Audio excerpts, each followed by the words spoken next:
A very warm welcome to you all here to our Hen Lyfrgell. Great to see such a keen turnout as well. To an event I know some have been calling the Brexit Christmas event. Doesn't that sound full of promise? Brexit, where are we now? That's the question we're setting out to discuss this evening. There are no coincidences in this business, of course, and what perfect timing, as the Supreme Court today heard the Welsh Government's submissions on Brexit's implications for Wales. Here we are, with our own panel of academics from Cardiff University's Wales Governance Centre, who will, I'm sure, add a few more shades to the red, white and blue of Brexit currently envisaged by Westminster. I'm sure we're all looking forward to hearing Professor Roger Scully, Ed Poole, Dr Joanne Hunt and Dr Rachel Minto discuss their areas of expertise when I invite them to give their talks in just a moment. The event is the closing event of 2016, hosted by EU Exchange Wales, funded by the Economic and Social Research Council's UK in a Changing Europe initiative.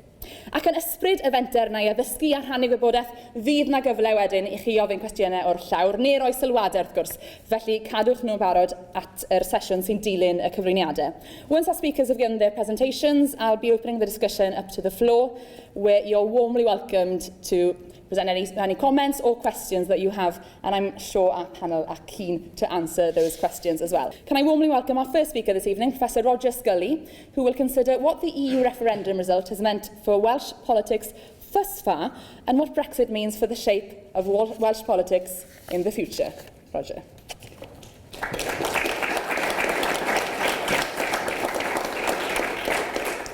Diolch yn fawr iawn, Catrin.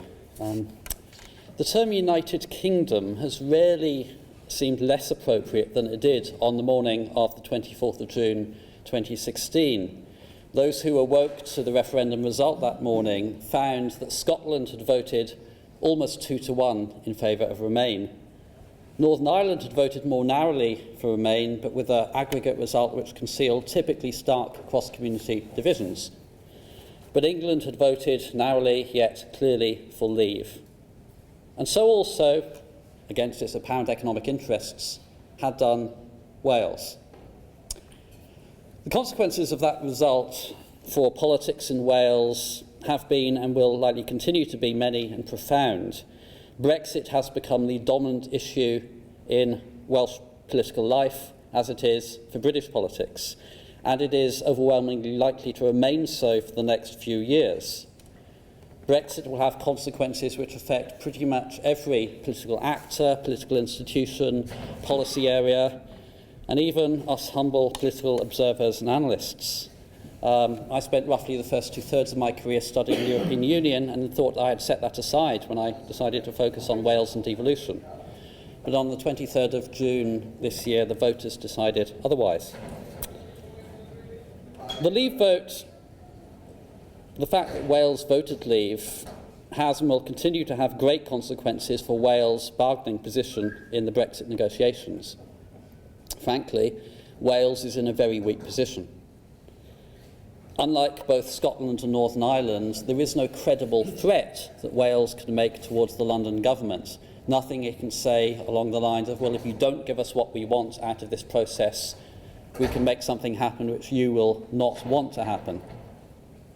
Moreover, the fact that Wales voted for Leave means that the Welsh Government and the Welsh First Minister are in a very weak bargaining position with the London Government. They do not have the sort of political authority and mandate that they would have if Wales had voted even narrowly for Remain.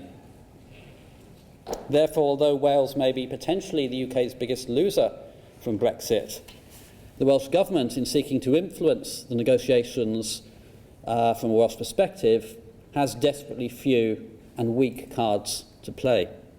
Over the next few years, Brexit will likely have many and profound implications for policy making in Wales as well. First and most obviously, the autumn statement made it very clear that there is likely to be a continuing austerity, meaning there's going to be very little spare public money around for spending on government priorities in Wales. Brexit, moreover, opens up, depending on the sort of deal and transitional arrangements put in place, opens up the possibility of substantial funding losses in some areas, such as agriculture and transport, and maybe considerable dislocation in some Welsh communities if things like Objective 1 funding come to a rapid end without generous transitional arrangements. Brexit does, of course, open up much greater scope for policy initiative in areas like agriculture and the environment, where policy may no longer be largely decided at a European level.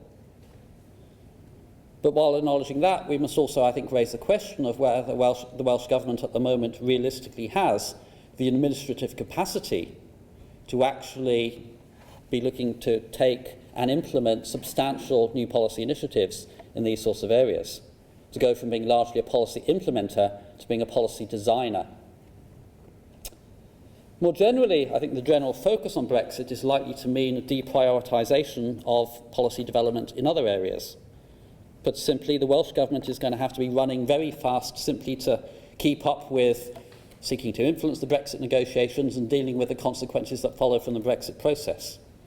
That is likely to mean much less time and much less energy to devote to other policy initiatives. Brexit also will have major implications for all of the political parties in Wales. And plausibly, I think you can suggest it may well prove to be bad for all of them. Let us start with Labour. In Wales, we always start with Labour. They came first in this year's National Assembly election, losing only one seat despite campaigning in a rather difficult political context. That was the 37th time in the last 38 Wales-wide electoral contests, in a run which started in 1922, where the Labour Party has come first in Wales. But just 7 weeks later, the Labour Party found itself on the wrong end of a great many of its voters in the EU referendum. All of Labour's historic Welsh bastions voted Leave, even while the party had more or less unanimously recommended a Remain vote. And we only need to look north to Scotland and the fate of the Scottish Labour Party to see what can happen to political parties that place themselves on the wrong end of many of their voters in defining constitutional referendums. The Labour Party already did not, as they say in Scotland, have its troubles to seek. The UK-level Labour Party might politely, if we were trying to be kind, be described as a shambles, while, particularly in Wales, there are long-term problems facing the Labour Party concerning the erosion of the social basis of its support. The major industrial trade unions that were once the bedrock of the Labour Party are now almost all gone, and the more recent social basis for Labour support in the unionised, white-collar public sector is under substantial and continuing erosion as a direct result of austerity. But on top of those problems, we have to add now Labour's need to resolve the distance that it found itself at with many of its voters over Brexit, and indeed many of the issues that helped prompt the vote for Brexit. As we've seen recently in the rather public disagreement between Stephen Kinnock and Jeremy Miles, resolving those issues is unlikely to be easy. Plaid Cymru, of course, also advocated a Remain vote and could at least console themselves with the fact that historic bastions like Gwynedd and Ceredigion did at least vote for Remain. But the political base of their party leader, Leanne Wood, the Rhondda, certainly did not. Plaid Cymru also found itself on the wrong side of many of its voters. Moreover, I think Brexit poses broader problems for Plaid Cymru. More immediately, Plaid has for many years cherished the self-image of Wales as a progressive, outward-looking European nation. Well, the vote on June the 23rd that perhaps we aren't. Plaid will face over the next few years, because of the continuing austerity which Brexit may well contribute to, the problem which is currently facing pretty much all mainstream centre-left parties. How can you develop credible alternative visions and policy agendas in a context in which public spending is severely limited and probably falling? But most fundamentally for Plaid Cymru, Brexit poses, I think, profound questions about its long-term vision. We've already seen in Scotland that Brexit is posing both problems as well as opportunities for the SNP. The SNP's previous vision of independence, which was fairly close to being successful in 2014, was one of a slide into a very gentle independence light. Well, Brexit now offers Scotland the possibility of a very stark choice between remaining in either of the two unions, both of which Scotland has recently voted to remain part of. It'll have to be one or the other. For Plaid Cymru, Brexit, I think, poses a more long-term question because independence is a much more long-term issue for them. Given that independence in Europe no longer appears to be on the agenda, what is Plaid's long-term vision? And how can they propose an even vaguely plausible path to get there? The Welsh Conservative leader, Andrew R.T. Davies, was at least on the winning side on June the 23rd, even though most of his fellow Welsh Conservative AMs and Welsh Conservative MPs were not. Currently, things look quite good in many respects for the Conservative Party. They're riding high in the UK opinion polls. Theresa May is still enjoying some sort of honeymoon period with the voters, and they face no substantial, serious or credible opposition at Westminster.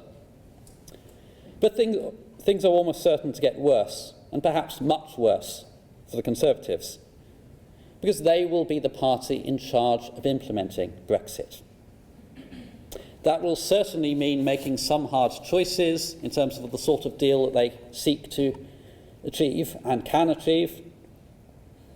Whatever deal is struck, if one is arrived at, is almost bound to disappoint at least a substantial section of the Conservative Party, whether that be business-orientated free marketeers who would want the maximum access to the single market, or some of their more nationalist and strongly Eurosceptic elements who will want a very clear and substantial break from the European Union and perhaps substantially increased controls on immigration.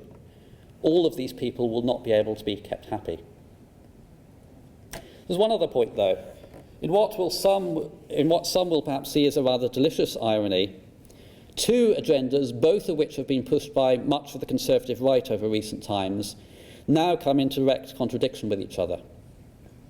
The first is public sector austerity, under which the size and capacity of the UK civil service has been severely depleted in recent years, reaching the point that many experts think that the British public sector and the civil service is so denuded that it is currently struggling just simply to keep the show on the road. And the second agenda is, of course, Brexit. That denuded and depleted civil service is now faced with implementing the most complicated thing that the UK state has sought to do since fighting World War II. It would be optimistic to think that this is likely to go well.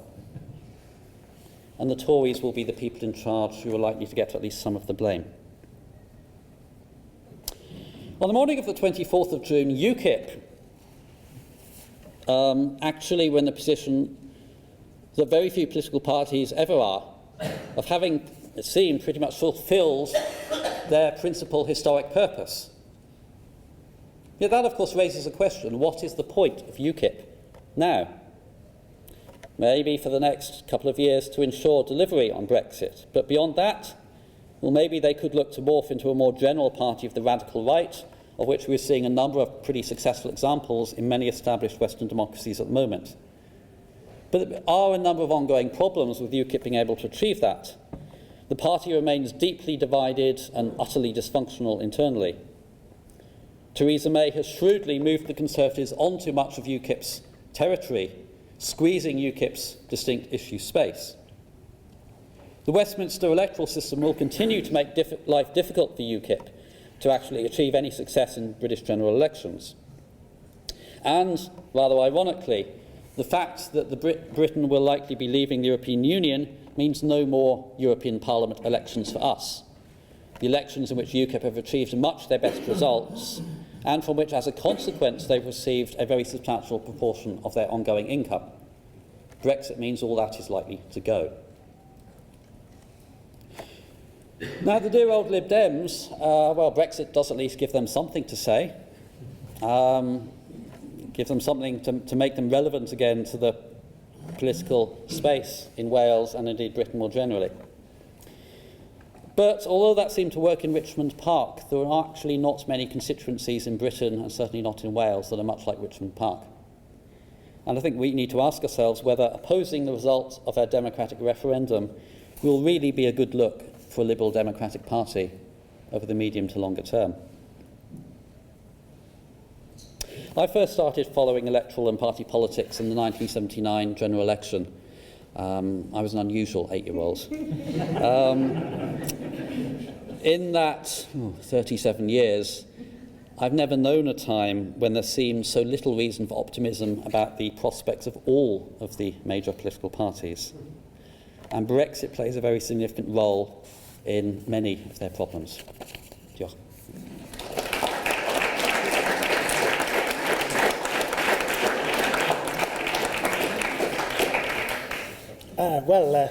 Diolch yn fawr iawn, Roger, fi'n meddwl.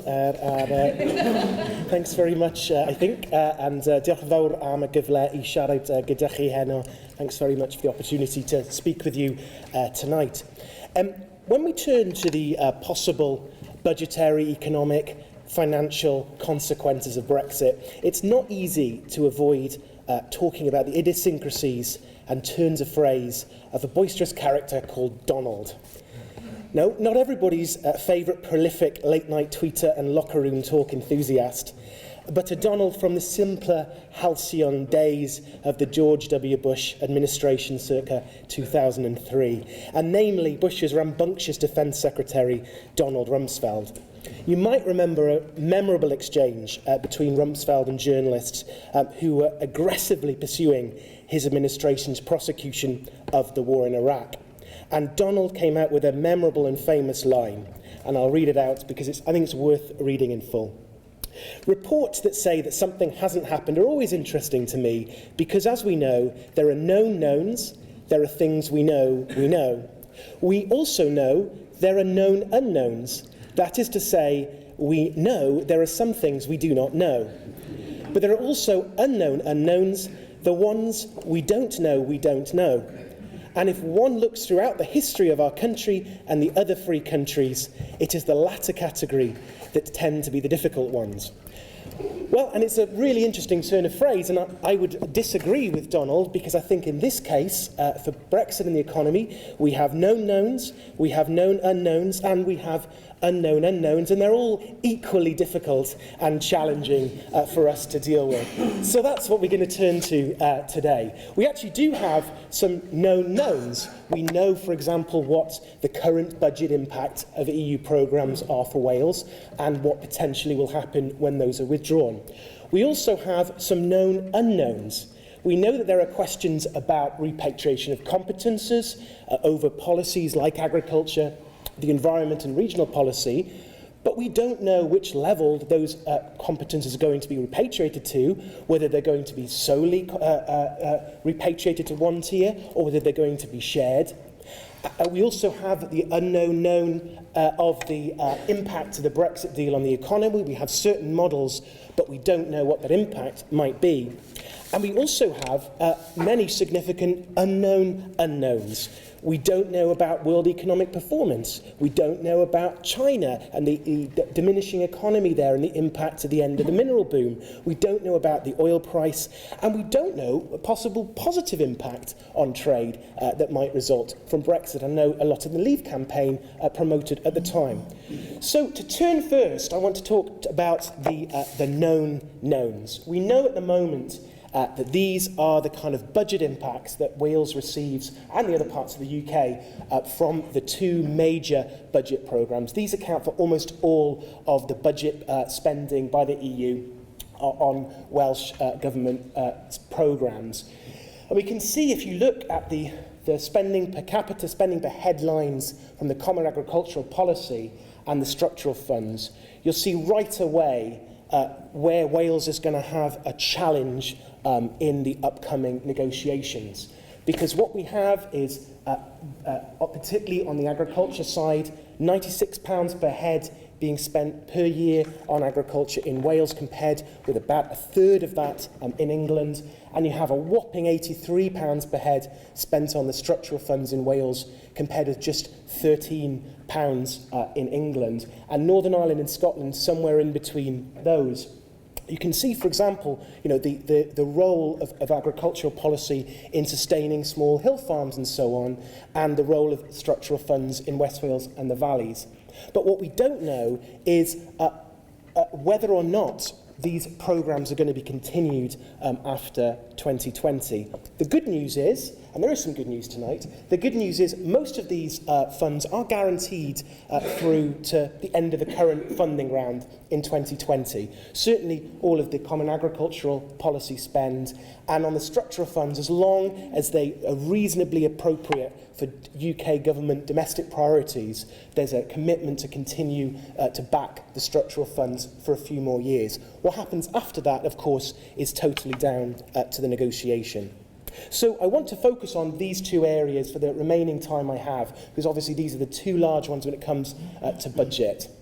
On the agriculture side, Wales has been allocated a little more than €2 billion into the current funding round.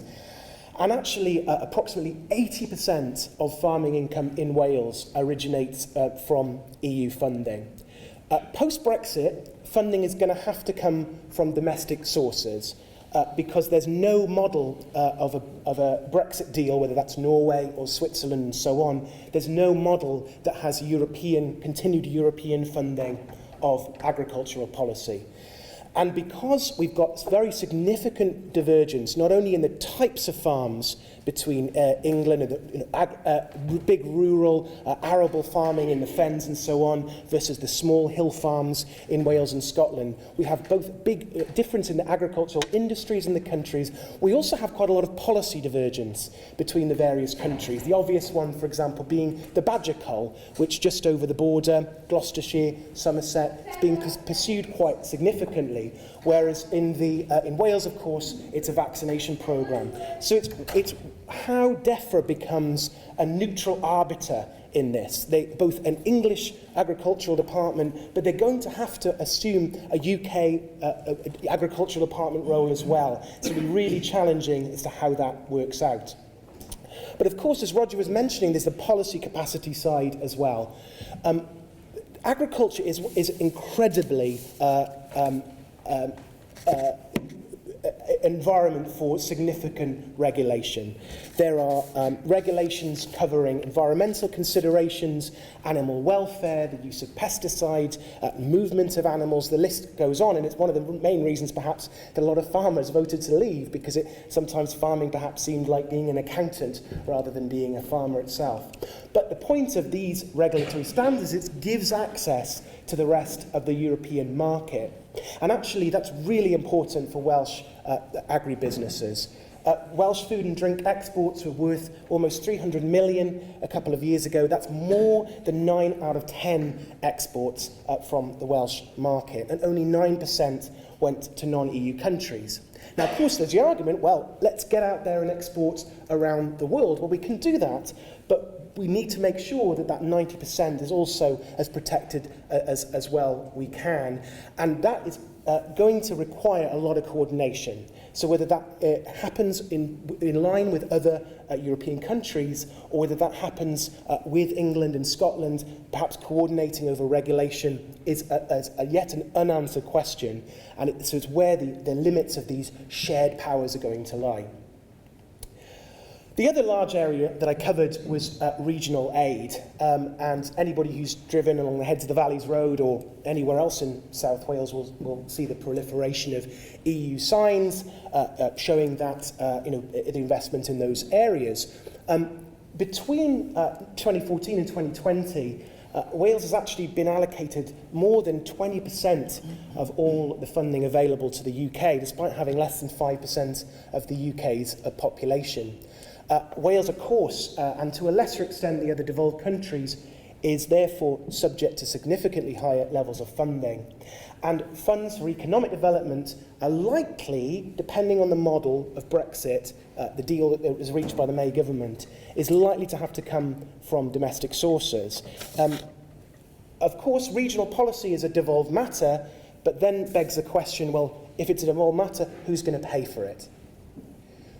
I mentioned that most Brexit deals would likely have domestic funding of regional aid, but unlike agriculture, that's not necessarily the case. The Swiss model, the European Free Trade Association model, there's no cohesion policy. They have domestic funding of regional aid. But in the Norway model, that closer soft Brexit option, in the economic European Economic Area model, there is an EEA financial mechanism and a separate Norwegian financial mechanism. And actually, Norway contributes almost 400 million euros a year into this cohesion fund. The challenge in this model, though, is that unlike the regional fund policy of the EU, where regions of the EU, like West Wales and the Valleys, receive aid underneath 75% of European GDP, in this model, it's the member state. So if you are not less than 90% of, if your member state is not less than 90% of EU GDP, you're not eligible for cohesion. So Wales, under the Norway model, would probably drop out of eligibility, even though Britain might be paying into the budget. So we'd have a really serious challenge on the off-the-shelf Norway model. That's not to say this, of course, isn't subject to negotiation, but it's something that I think the ministers will hopefully be aware of as they talk about the different options for a Brexit deal. But what this means, of course, is that all of the four countries, and particularly Wales, are going to need to ensure that their interests are fully reflected in the Brexit negotiations, because we're talking about a very real asymmetry here. Finally, just to talk about some of the known unknowns and unknown unknowns, which are much, much more difficult because we're working with a blank slate. We know that the post-Brexit settlement is going to have an impact on the economy, but depending on the type of settlement that is negotiated, Wales might have asymmetric benefit, or they may be disproportionately hurt from that deal. Wales has a more goods export-oriented economy than is true for England. So questions about single market, customs union, so on, are quite significant. And of course that as we move into, one of the other things that I work on is tax devolution, and as we move into more reliance on Wales's own source taxes like income taxes and so on, if we have an economy that is disproportionately impacted by the deal as negotiated, it might have a secondary effect on the Welsh Government's own budget if the impacts of Brexit aren't balanced. And we see that, for example, on regional funding. If we lost 2 billion of regional fund money, I can tell you there'll be a multiplier effect in terms of the incomes that people have and are able to put back through taxes and into spending. But also when we look at manufacturing, oil and gas in Scotland's case and so on, if we look at the deals negotiated for Nissan, what is that going to apply? Is that going to apply to Wales? Is there going to be a sector-by-sector negotiation, or is it going to be more of an off-the-shelf model like a Swiss or a Norway deal? All of these are going to have really significant impacts. But for now, diolch am wrando.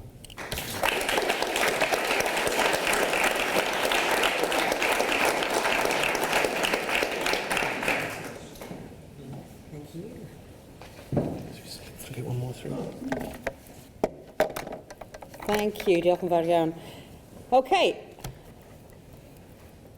Now for the good news. Okay. It's all fine. So, Brexit, where are we now 6 months on in legal terms? Well, no change. We're still a member state. EU law still applies. Whether that is the underpinnings of various employment law protections or environmental protections, or we could also see them as regulatory burdens, depending on our perspective, or whether it is the frameworks for public procurement and state aid limits, or equally the ability to, the inability that we have to create our new international trade agreements because of the impact of EU law. The EU forms a customs union, and part of that is a common commercial policy, which means that all the participating member states are bound by that one external trade policy. So there is no space, whilst we are still an EU member state, to be negotiating these new international trade deals. So, as things stand, no change. Prospectively, of course, well, the changes are on the cards not just for the UK's relationship with the European Union, But legally and constitutionally, this will lead to significant changes for the United Kingdom as a legal and a political entity. So, you may have been spending the last 4 days glued to the live streaming coming from the Supreme Court. Yes, yes. 4 days of hearings before the Supreme Court, before the 11 judges who've been asked to rule on whether that triggering of the process to leave the European Union, that trigger can be fired by the UK government acting alone under the royal prerogative powers. So these are ancient powers formerly held by the Crown that are exercised on behalf of the Crown by the government. So can the government exercise that power, use the royal prerogative power, or is this decision to launch the beginning of the negotiation process to leave the European Union, is that something that can only be done through an Act of Parliament? Now, we know that the High Court, the Divisional Court, found in favour of the applicants and said we need an Act of Parliament. It was appealed. Some would say it wasn't the government's best decision to appeal this. It in itself has created further layers of complexity and risk for the government to be able to keep to its timetable of March 2017. Because what we've seen with this appeal is we've seen the devolveds piling on. So today we had representations from the Counsel General for Wales. We've heard from the Lord Advocate for Scotland. There were joined actions from Northern Ireland. Agnew and McCord were cases that had gone the other way in the Belfast Court, but these all came together before the Supreme Court. And so the court has got to address devolution issues. And it's not just a question of whether it's Parliament or the prerogative, but it's got an opportunity to say some quite significant and profound things about our UK constitution. Now, Scotland and Wales are making the arguments that they cannot be ignored in this process, that the devolution process that's been underway for the past, I lose decades. I also was 8 in 1979, but I wasn't doing what you were doing. Yeah, sorry. 17 years, thank you. So that process cannot be ignored. Now, that process has been taking place within the context of EU membership. And we're going to need to rethink devolution. Our fundamental agreements, our devolution settlements, how they play out, they will need to be addressed through leaving the EU. And that hasn't necessarily been fully appreciated. Okay. So Scotland and Wales in particular have been pushing the fact that we cannot ignore the devolution settlements, that the nature of our UK constitutional order has changed. When we saw the submissions from Scotland and Wales in these cases, we hear reference to things like the permanence of devolution. That is written into the Scotland Act. The empowerment of the devolved administrations, that the UK is now a voluntary association of nations. Now, Scotland is asking for, its assembly is asking for a specific say in this, that it won't just be the Westminster Parliament, but the Scottish Parliament wants to have a say on the triggering of Article 50. They say it falls within devolved competence. It is a situation where the Sewell Convention is engaged, that convention that says that normally the Westminster Parliament will not legislate on devolved matters without consent of the devolved. And they're saying, so we want to say. Okay. Wales is saying, we don't necessarily want to say, because, well, it's a convention. Conventions aren't legally enforceable. But they're saying, if you do go ahead and you trigger Article 50 without an Act of Parliament, then by royal prerogative, you are changing our powers. You are changing Wales's powers, its legal powers, its administrative powers. You are changing what's there in the Governance of Wales Act. And you shouldn't do that by prerogative. That there are ways of changing the Governance of Wales Act, and they involve an Act of Parliament or an order of... What's the other way? Order of Council, I'll do that, okay. But they would also need the approval of the devolved administration as well. And so they're saying you cannot do that. So that's been the thrust of Wales's arguments today. Now we'll find out in January, assuming that there is no reference sent to the Court of Justice, which is looking fairly unlikely. It's not the way that the argumentation has gone over the last few days. So we'll find out in January whether or not the government can go ahead and trigger Article 50 alone, or whether it will need at least the Westminster Parliament's approval, and whether or not it needs Scotland's and possibly Wales and Northern Ireland as well. Now, even if they don't get a say now, there are a variety of stages ahead, of legislative stages ahead, where the case could be made that there should be devolved parliamentary involvement. So, triggering of Article 50, what's under consideration now. Next, there will be a withdrawal, assuming there will be a withdrawal agreement. And that will come to be ratified by the Westminster Parliament. And at that point, there may be cases, a case for devolved involvement. Moving on, the Great Repeal Bill, which I now hear is being referred to as gerbil. It's good, isn't it? Right. The Great Repeal Bill. The thing that, what it's repealing is the 1970 European Communities Act. That's what gives EU law its force in the UK. Without that, EU law is just noise over there. It's that Communities Act that brings it in for us in the UK. So it repeals that, but it's going to set in place and freeze as UK law all existing EU law. Now that creates all sorts of headaches that we're only starting to try and grapple with. What happens, we freeze it now, it will, it's an evolving, living thing. Our law is very soon going to, it's going to lose touch with what might be happening elsewhere. So when it comes to applying these laws, do we go back, do we look at previous judgments of the Court of Justice? There are all sorts of questions about how our legal orders deal with all of that.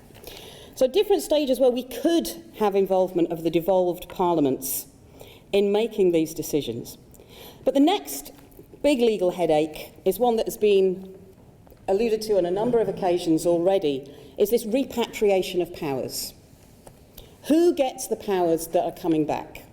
So we talked about those areas of agricultural regulation, environmental protection, all these things at the moment, employment rights, they are made together with the rest of the European Union states, institutions, and then they come back and they are implemented across the United Kingdom. And in some areas, we see sort of heavy Europeanisation. And essentially, Wales, UK, within the UK, Wales, Scotland, England, they have the powers to implement those measures. Okay. They're not coming up with their own policy. They might, well, there's scope for some difference, there's scope for some innovation, but by and large, we are implementing European rules. Okay. Now, when we leave the European Union, will those powers in devolved areas, so very clearly agriculture, environment, presupposing no other sort of agreement, no EEA type agreement, which might lock us into those anyway. But when we leave, where are they going to go? And there is no clear answer on that. It's a political decision. It has, we need to find legal solutions to it, but we know that there are going to be sort of centrists as well as sort of devolved demands, tensions going on here. Now, anyone who's followed the passage of the Wales Bill will know that when we're moving to a reserved powers model, from the conferred to the reserved powers, when we look at that schedule, there's an approach that is taken that isn't necessarily one that is, it's not restrictive in the reservations that are offered. Now, the thought that these powers are going to come back to Wales unencumbered, if you put it in the context of the Wales Bill, it's pretty unimaginable. But does that mean that they should just all go to Westminster? Now, do we yet have the machinery to be able to handle these sorts of issues? Do we have the machinery to handle sort of shared governance? We suggest not particularly yet. So there are some fundamental sort of reformations of our governance machinery for the UK that is going to be necessitated by all of this. Now, I will just close by saying, in some cases, we might want to make that political case for these powers to come back to Wales or to go back to Scotland. But in some cases, divergence just isn't appropriate. Particularly, for example, and we've heard from agricultural examples there, what if it has consequences for businesses and trade within the UK? One of the key hallmarks of the European Union has been the internal market. Now, does the UK have an internal market? Well, at the moment, yes, but that's because of the European Union. The requirement to comply with EU law means that there is little space for divergence across the UK. But if you take that away, we don't have a principle within our framework of an internal market, an economic union for the UK. So, there are some big questions that we're going to have to ask about what do we want this union to be? An economic union? A political union? And what sort of legal order is going to need to be in place to fulfil that? Okay. I'm going to leave it there.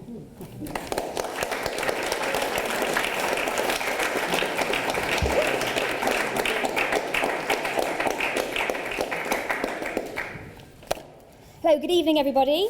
Right, well, I have the final intervention of the evening, and I'm going to be taking us from the UK to the European Union. Now, there's been quite some concern amongst some of us that the debate and discussion in the UK around Brexit has really ignored the other side of the negotiating table. So what I'm going to do this evening is I'm going to begin to address ourselves to this, and we're all going to go off to Brussels with each other. Right, so let's begin. Now, the European Union has been very clear that there will be no negotiation in advance of the triggering of Article 50. However, that of course hasn't stopped the European Union from preparing itself for the forthcoming negotiations. Now, I think it's really important that we have clear in our minds that the Article 50 negotiations concern the withdrawal of the UK from the European Union. And they are to be sensitive to or to take account of the future relationship between the UK and the European Union. But that is not their primary focus in this set of negotiations. So that's really important that we bear this in mind. So the Article 50 negotiations are concerning very practical, technical issues around the UK's exit from the European Union. Now, we know that there are going to be multiple EU institutions involved in the withdrawal negotiations. The European Commission, the European Council, the Council and the European Parliament. And I'm going to take you very briefly, hold tight, stay with me, I'm going to take you very briefly through these institutions. So we'll start with the European Commission. Now, the European Commission is the executive institution of the European Union. It's the supranational institution, so it thinks European. It's protecting European interests. And it's the European Commission that's going to be playing the lead role in the negotiations because it has the capacity, the technical and legal expertise to play this role. Now, it has nominated or designated a lead Brexit negotiator, Michel Barnier, who's been in place since the 1st of October, and he's leading a task force of the Commission's brightest and best.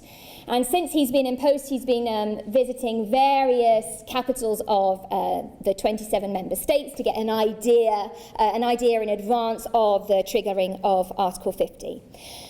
Now, although the Commission is the body that's going to be kind of leading the charge with the negotiations, it's going to be doing so in accordance with guidelines provided by the European Council. So the European Council is the body where we have the coming together of, in this instance, the 27 heads of government, heads of state and government of the 27 member states. So this is the highest political authority in the European Union, and they will be responsible for drawing together the broad guidelines for the withdrawal negotiations. And then we turn to another body that will be representing national interests within the withdrawal negotiations, and that is the Council of the European Union. And in this instance, they're working with the European Council. But in the Council of the European Union, this is where we find the government ministers, and in this case, the government ministers from the EU 27. So the Council has its own task force, and it's led by Didier Seuss. And they will be involved throughout the negotiations. So we'll be hearing lots about the European Commission, and we'll be hearing about the Council. And they'll be acting under these broad guidelines that will be provided by the heads of state and government. Now, the final withdrawal agreement has to be approved by the Council, and it has to be approved by a super qualified majority vote. So this means that 20 of the 27 member states, representing 65% of the population of the EU 27, have to agree that final withdrawal agreement. The final actor in the process on the EU side, the final institutional actor, is the European Parliament. Now, the European Parliament doesn't have an official active role in negotiations. It has to be kept informed about how these negotiations are proceeding. However, they have to provide consent for the final withdrawal agreement. And this is by a simple majority. So a simple majority of the members of European Parliament have to agree to the final withdrawal agreement. So this will mean that they will be certainly kept within the loop as part of the negotiation process, because it will be really important to be able to guarantee their approval at the end of this process. Also, the European Parliament has a lead on Brexit, Guy Verhofstadt, and he is very likely to be vocal throughout the negotiation process. So those are the actors we have: the Commission, the European Council, and the European Parliament. So those are the key players on the EU side. Now, what else do we know?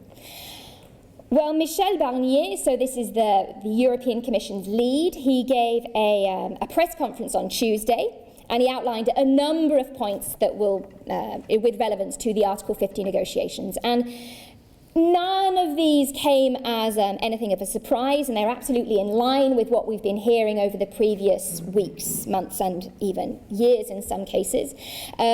But I'll just highlight a number of these points that are important to bear in mind. So the first point is that throughout the negotiations, the European Union will be prioritising the future integrity of the European Union. Now, this is perhaps rather stating the obvious, but I think we really need to keep this firmly in our minds, that the European Union will be looking to secure the best deal that it can for itself. So that's the first point I wanted to raise. Secondly, is the four freedoms of the single market are inseparable. So what this means is that you can't be a member of the single market without accepting freedom of movement. Now, this speaks to a central debate within the UK about whether the UK can maintain membership of the single market while putting curbs on the free movement of EU citizens within the UK. Now, the European Union has been consistent and unwavering on this point, and that this is not possible, that these four freedoms are inseparable. Yet the question continues to arise in the UK, hence Michel Barnier's reassertion of this point on Tuesday. Finally, with respect to the timing of the negotiations, now, as you probably are aware, Article 50 allows for a 2-year negotiation process. However, what was confirmed, and we had heard about this previously, despite what you may have heard since Tuesday, what was confirmed on Tuesday was actually the period for negotiation is going to be shorter than that 2-year window. Because at the beginning of the 2-year process, there needs to be the agreement of these guidelines for negotiation. And at the end of the process, there needs to be time for the Council, the Parliament and the UK to approve that final deal. So that leaves the negotiating period, people are saying, around 15 to 18 months. So in reality, that's how long the UK and the EU will have for those negotiations. So that, I hope, gives you a broad overview of the EU actors and some of the process and the points that we need to bear in mind. Now, finally, I wanted to close with a few brief words about the European Union itself. Now, we need to be really clear in our minds when we're thinking about the UK's relationship with the European Union. We need to be clear in our minds that the European Union is changing. And it's not solely changing in function of Brexit. Although certainly Brexit may precipitate, or is likely to precipitate, some significant changes in the European Union. The European Union has also had to respond to a number of crises over recent years, so the financial, economic and social crises, the refugee crises.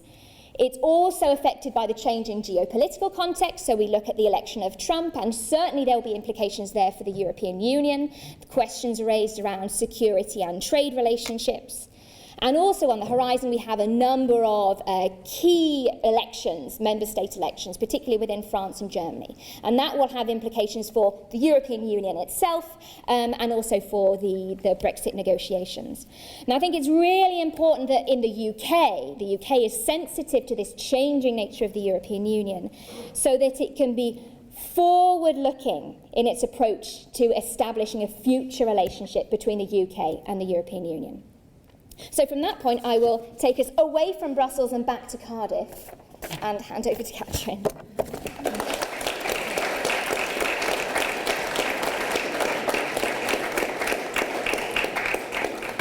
Well, brilliant. Thank you very much for your presentations. Diolch yn fawr iawn. Wedi mwynhau hwnna yn arw. And as promised, I'm going to open it up to the floor now to see if there are any questions from the floor for our speakers on a range of aspects on Brexit. Felly codwch eich dwylo, raise your hands if there are questions from the floor. Na chi? Yep. It's becoming increasingly clear to me the complexity of negotiations that we're going to need to engage in for a soft Brexit is going to make it almost impossible to deliver. Is that a view that you share, and does that mean that we're left with a hard Brexit whether we like it or not? Okay, thank you very much for the question. I don't know who wants to go first on this. Shall I start in reverse? I'll start with you, Rachel. I suppose the first thing we need to think about, I mean, yes, I absolutely take your point about the complexity, but it's in the initial instance that it's the political will. So firstly, we'll need to think about what kind of negotiating position will the UK present. And perhaps we've seen a softening over recent weeks, but certainly over the summer and early autumn, everything seemed to indicate that the UK was wanting to pursue more of a hard Brexit. So I take the point about the complexity of negotiation. However, I would point in the first instance to what the vision, the political will is for a future relationship. Anything else?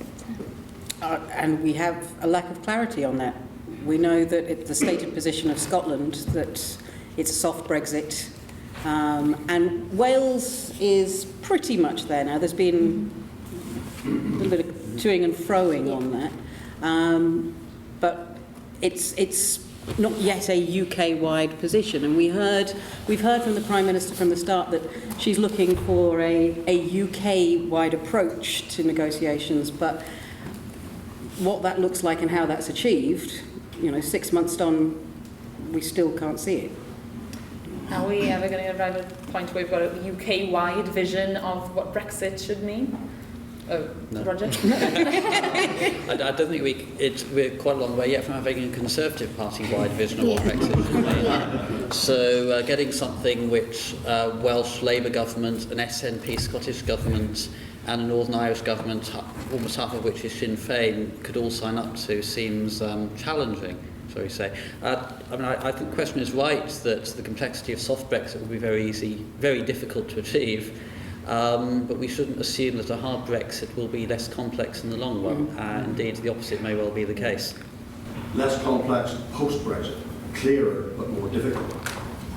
Yeah, that may be a good way of putting it. I mean, incidentally, the soft Brexit in theory would be the easiest model to negotiate because you have two off-the-shelf, ready-made, tried and tested approaches, the Norway approach and the Swiss approach. But I think it's very unlikely that on the basis of the statements have been made by the government and also the motivations of a lot of Leave voters that free movement is viable. So I think as the political will point, that it makes those off-the-shelf models really very tough to be the play. Roger, I've seen your hand up. I'll come back to you quickly. But Roger, you mentioned that Wales's cards are relatively few and weak. But what do we have on our side here in Wales? What are those cards, as weak as they may be? Not much. I mean, yeah, we don't have the political mandate of a Remain vote. We don't have, as I said, any sort of thing we can sort of say to London, well, give us what we want or you'll regret it, we'll make something happen that you really don't want to happen. So we don't have a great deal other than maybe a bit of goodwill. And I suppose the UK government wouldn't want to be in the position where all of the devolved governments are fundamentally opposed to the line it's taking.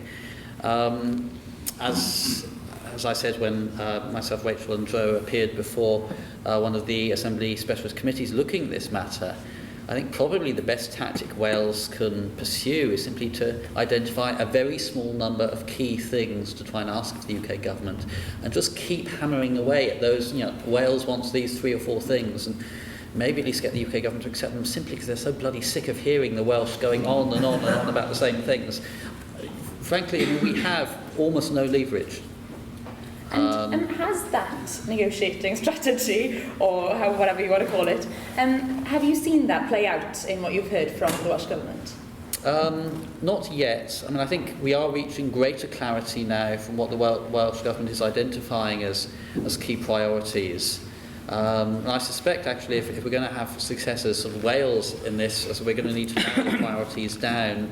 And it's probably going to need to be not just the Welsh Government, but we need almost use that awful cliche of Team Wales approach on this. And everyone's going to need to hammer home what Wales wants. So maybe they'll give it because they're sick of hearing these points. But I mean, I think we're seeing greater clarity emerging from the Welsh Government, but I don't think we're there yet. But to some degree, you can't blame them for that, because in a sense, how they have to orientate themselves around a UK government position, and we don't know what the UK government position is yet. John, what's interesting in terms of what Wales might have as in the back pocket, I don't know the answer to that, but I would say that because we're kind of dependent on a few large-scale employers, like automotive, like aviation, manufacturing sectors, Ford, Gen, GE and Gareth, Airbus and Shotland, Harden and so on. We've seen in the northeast that absolute imperative of the UK government to guarantee that the Nissan investment, because it's so dominant in the northeast of England economy. And if we leverage those large employers because they're so dominant in Wales, whether that's an approach rather than the Welsh Government itself, but leveraging these large-scale employers. So that's on the economic side. On the budget side, obviously, there's the agriculture and regional funds. But regional funds, a lot of money, but it's only about 0.3% of GDP, those funds. So it is important, but it's perhaps not as important as these mega employers like Tata Steel as well, of course. Mm-hmm. Okay, brilliant, thank you. Oh, a few hands going up. Right, I promised I'll come to you. I would welcome about the relationship between the way in which devolution legally is configured and what that says about the politics of bringing powers back, as it were.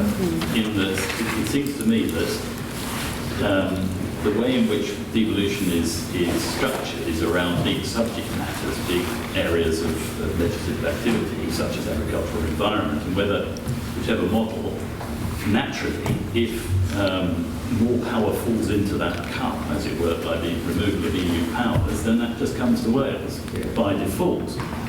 Therefore, if the London government wants to retain some of it, for the reasons, Joe, you were saying, that means that the dynamic is that they're having to do something to centralise, rather than centralisation being the natural, the default thing because of the way that the legal structure works.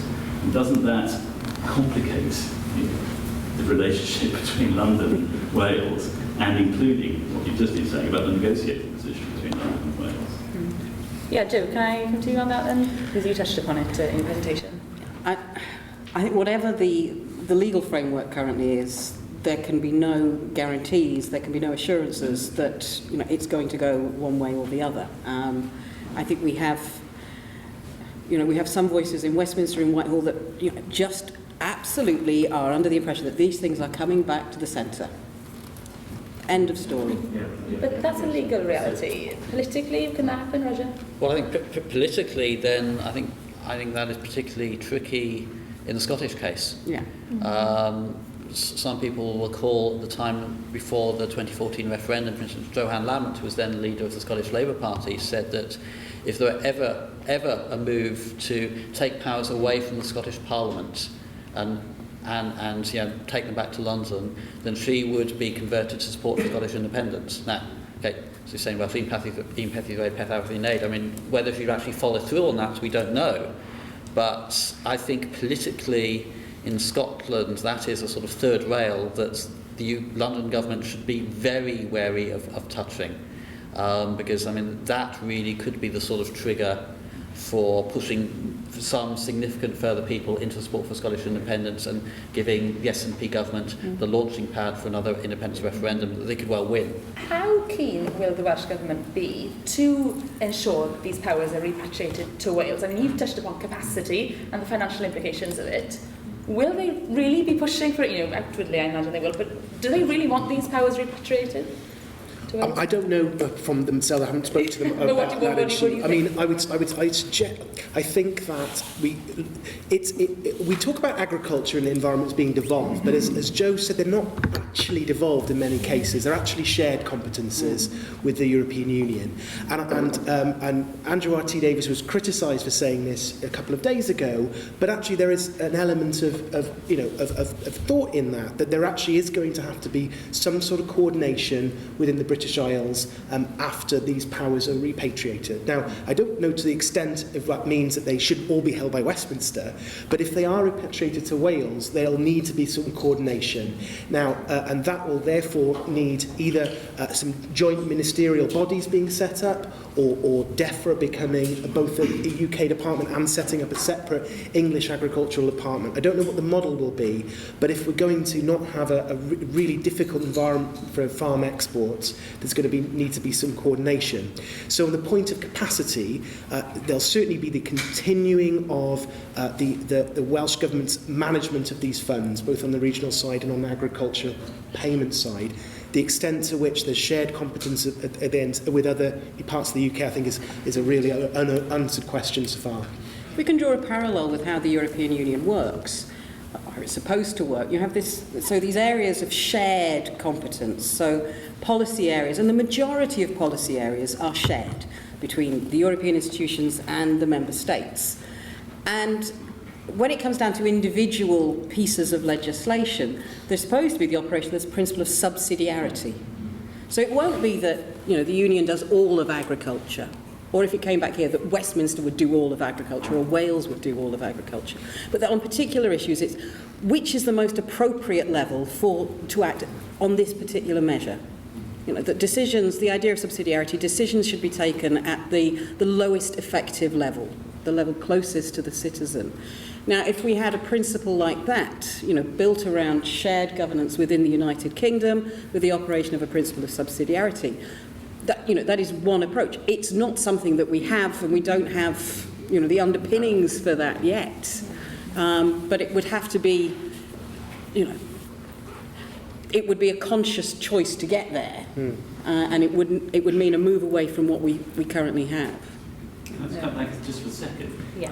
I think my point was that at the moment, actually, agriculture is the sole responsibility of Wales within the UK. If the EU disappears, all of agriculture naturally, legally, automatically becomes the Welsh responsibility. So the centre has got to legislate to change that to accomplish the sort of thing you're talking about.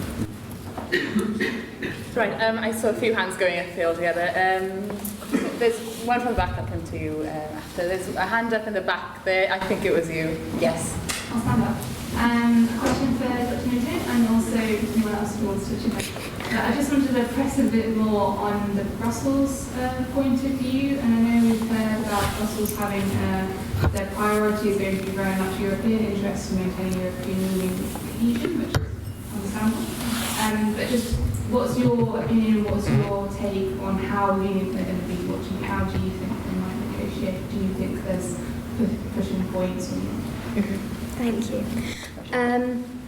Well, I think they haven't given a huge amount away because they're saying that they're waiting for the UK to present their opening position. I think there are a couple of points worth bearing in mind. We've heard a lot about people saying whether the UK is going to, the EU is going to use the UK, make an example of the UK.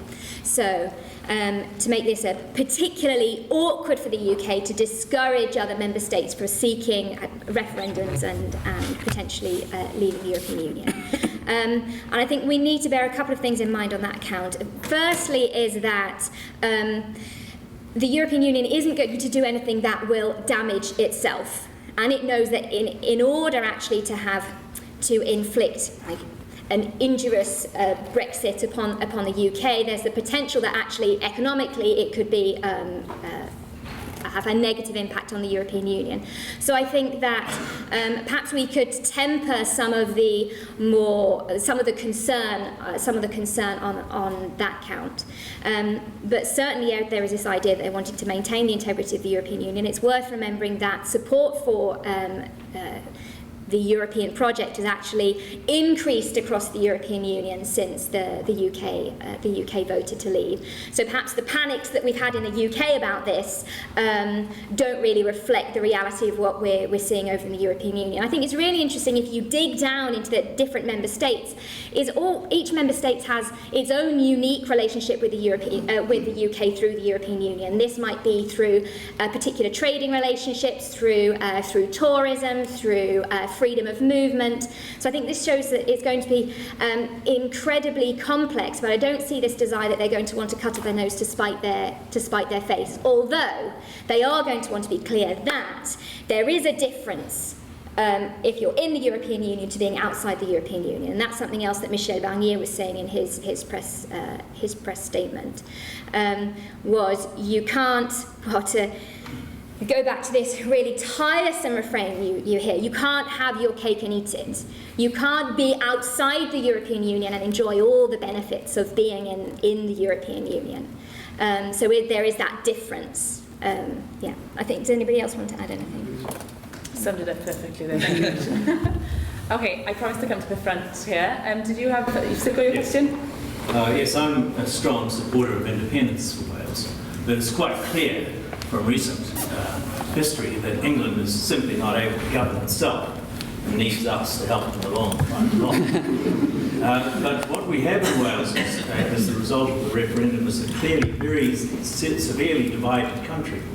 And that is a great worry to me. I would like to think of Wales as having an identity as Welsh, but obviously there's an opportunity for UKIP to seize on this and have no repatriation of powers to Cardiff Bay. Oh no, we want to be governed by Westminster. There's a cause for UKIP. How about that? But what we ought to be thinking about, if we are serious about Wales as a project, as a future project, and particularly as an independent Wales in the longer term, is how we can bridge that gap with the people who voted against the European Union. How do we achieve that mechanism? And it seems to me that the capitalist model will not work. There's not a sufficient framework for that to happen, because always there'll be losers under that model. And they're the people who voted to leave, the losers. The people who have been left behind, all sorts of reasons like this. And we ought to be thinking about how can we modify that model in order to bring everybody on board in a future Wales. Okay, thank you very much. Thoughts on this, Roger? That's a nice simple question to answer.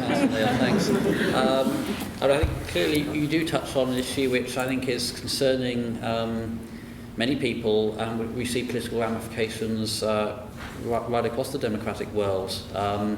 that substantial parts of populations, even in relatively very affluent countries, feel that the political system isn't working for them in terms of their economic interests. They've lost substantial confidence in established democratic institutions, ways of doing things, and established political parties. And you see the consequences in terms of victory for Donald Trump, or growing support for radical right parties in many countries. Also, I think in Jeremy Corbyn's victory, and in some places support for sort of populist parties of the left, like Podemos and Syriza. I think that there's substantial dissatisfaction with traditional ways of doing things, and in various ways are groping for some sort of alternatives without necessarily cohering around always particularly coherent alternatives. At the moment in Wales, we've seen some advance for UKIP, but other than that, still the long dominant party, Labour, retaining its dominance. But across most of the democratic world at the moment, mainstream centre-left parties are doing really badly. And the Labour Party just hung on to a position that was able to retain dominance in the Assembly election this year. But that's on the basis of a much lower level of support than it's often historically enjoyed.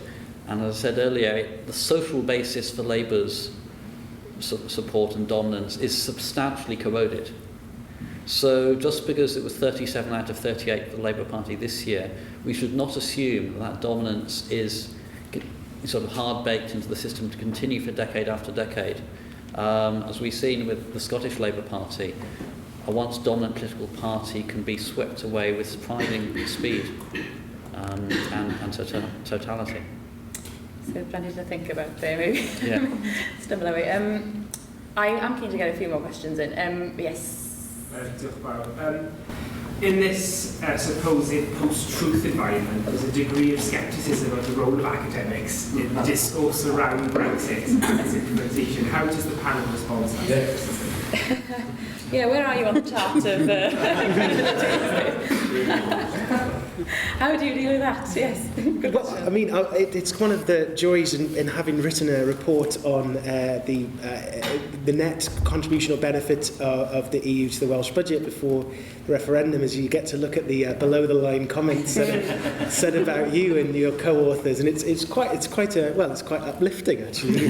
You think there is actually some democratic engagement out there. So to the extent to which we can draw people into a debate, whether or not they agree with us or believe anything that comes out of our mouths, is something that I welcome. I mean, I think it is difficult, of course, when facts become up for debate, but perhaps it was always thus, in a sense, that there is always a suspicion of people, like us, that might have our own views or otherwise. But I think that's somewhat healthy. I think it has gone a little bit far, but we just, from my perspective, just wanted to contribute in the debate and see what reactions that gets.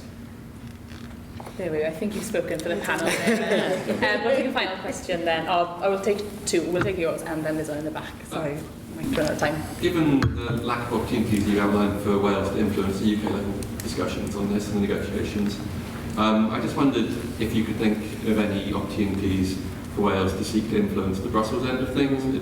I can't think how that would work, but... Yeah.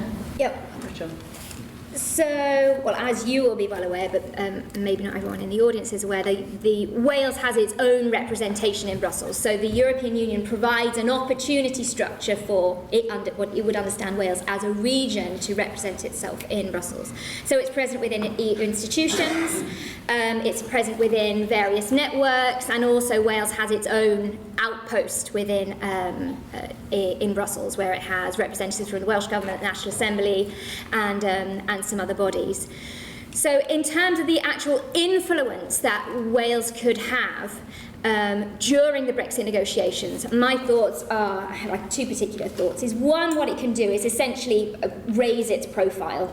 So it can be involved perhaps with the Scottish and the Northern Irish to raise awareness of the regional differentiation within the UK. And perhaps that way there will be an increasing sensitivity just in the Brussels bubble that there are other interests that may not be being expressed by that dominant UK line. So there is that. And otherwise, at the other end, this doesn't respond to your question, but I think this is a role that Welsh representatives can play out in Brussels, is the importance of intelligence gathering and getting as much information as possible as they can about the future relationship that we're going to see with the UK will have with the European Union. Because certainly Wales is going to want to maintain a presence within Europe, and it's already articulated this, it's clear it wants to maintain a presence within Europe. So it can be really smart about how it positions itself. It will lose its representation in the institutions, but it will still, I imagine, have some kind of Wales outpost over in Brussels. It will be able to participate in networks and benefit through that way. But in terms of actually the influence it can have, I think for me it would be really profile raising, and maybe though informally, if you have Welsh representatives, just I don't know which doors are open, which member states are perhaps more willing to listen to interests other than the UK government interest. That would be my response. I don't think it all is lost. I think there is some value there. Yeah. Okay, Jeff.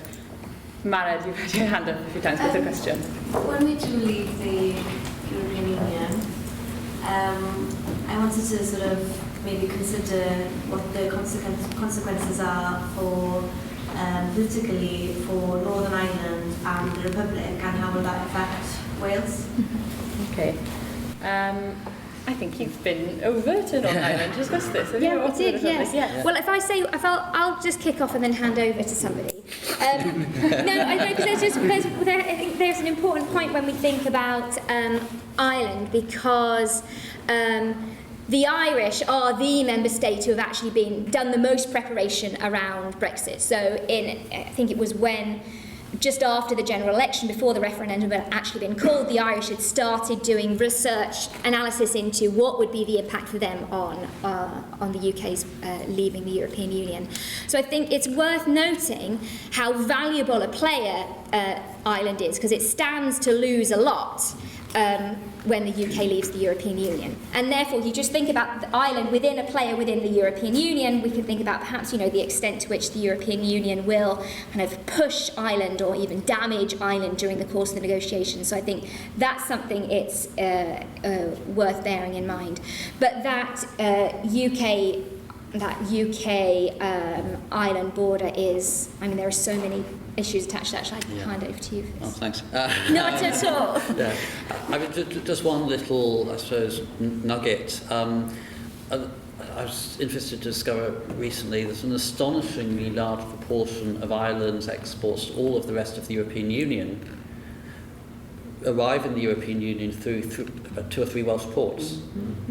Now, if there were to be some sort of deal, or maybe a lack of a deal, between the UK and the rest of the European Union that diverts a lot of that trade, so that for some reason or another it's not economically then the most viable route to come through those Welsh ports, then you're potentially devastating Milford Haven, Fishguards, Holyhead, and so on. There is things which we might think of as maybe major grand issues have very specific localised consequences. Ed was talking earlier about potential consequences for major manufacturing employers in places like Nantgarrow and Bridgend and Shotton. Also, we look at Wales port communities. If this deal between Britain and the rest of the UK is not right, then some of those places are going to be hit very, very hard. Just on that point, but I think Ireland's going to have a really key role in the negotiations, more so than any other member state on their own. And I think Ireland is going to have a very differentiated strategy within the devolves, because I think that Nicola Sturgeon was in Dublin last week and received a very, very lavish welcome there. The Scottish press noticed it, drawing out some consequences of what that meant. Wales certainly has an interest, as Roger was talking about, in the port and trade traffic. I think that connection with Ireland is going to be differentiated between the devolved administration. I think Ireland's going to have a very key role. And we talk about trade issues, but to bring it back to the life on the island of Ireland that has been facilitated, that the peace has been facilitated through that joint membership of the European Union. And this is part of the case that's been heard before the Supreme Court, that there's been references that have come from the Northern Irish courts that are specifically based around this, about the fact that peace within Northern Ireland, the Good Friday Agreement, that it's written in, that it's central to the understanding, the institutions that have been able to be built, and has all been facilitated through free movement that's possible, that you can be EU citizens on that island of Ireland, and that can sort of erase some of the more acute political differences that are there. And so they are sort of questions that the Supreme Court's got to grapple with as well. Thank you all.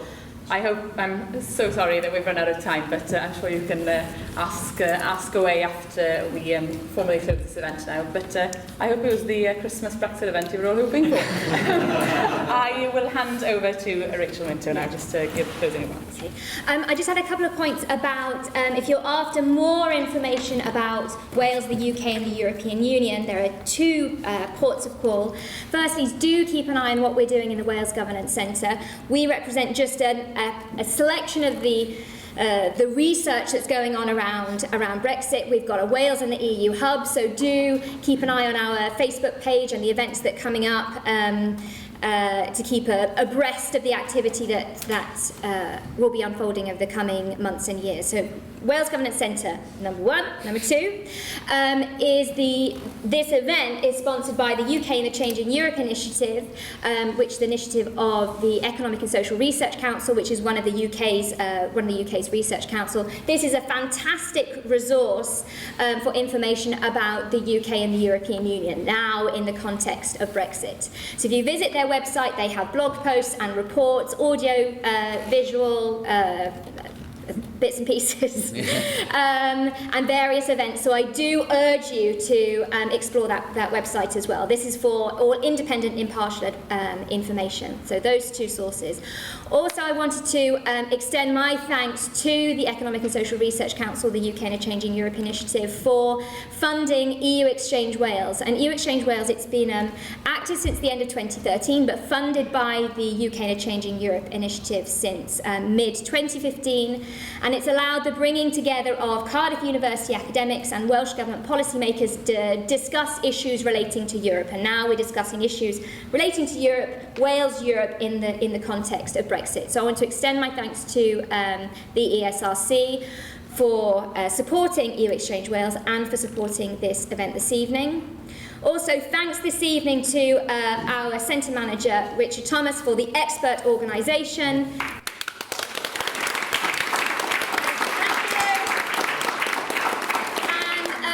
Very much to all of you for coming out on a Thursday evening before Christmas in the cold. Do stay and have another glass of wine or apple juice and have some more sandwiches. But thank you very much. It was wonderful to see you all here this evening.